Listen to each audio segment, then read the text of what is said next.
Alors, j'ai commencé ici en 1991. À l'époque, j'étais ce qu'on appelait un pompiste. Donc c'est moi qui allais servir les clients.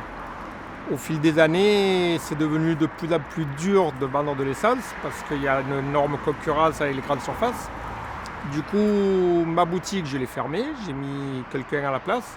Et moi, je suis passé ce qu'on appelle en station automate, en fantôme. Et ça me permet de continuer à vivre.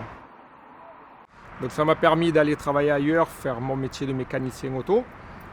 Et ça me fait, si vous voulez, double boulot pour arriver à ce que ça me fasse un salaire correct pour mon travail. Les petits comme moi indépendants, on va devenir de plus en plus rare puisqu'on n'a plus de marge. Aujourd'hui, si je vous dis ma marge, c'est 3 centimes hors taxe du litre. Sur un carburant qu'on vend de 27, de 25. Donc les gens ils commencent à chercher vraiment le moins cher, si je les comprends. Donc les indépendants vivent leurs dernières années, quoi. Quand j'ai attaqué ce métier, on était à peu près 40 000 stations-service en France. Aujourd'hui, je pense qu'on est 7 000. Vous le constatez, il y a de moins en moins, il y a des gros points de vente et après il n'y a plus rien.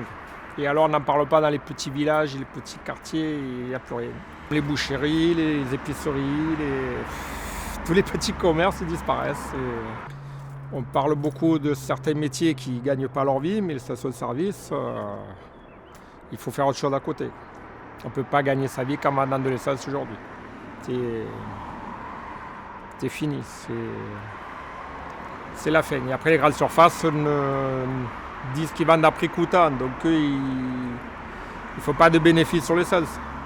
Donc c'est un appel de clients, donc ils tiendront encore longtemps. Après, hein. Je pense qu'il y a quand même beaucoup de métiers qui souffrent aussi en ce moment, il n'y a pas que nous.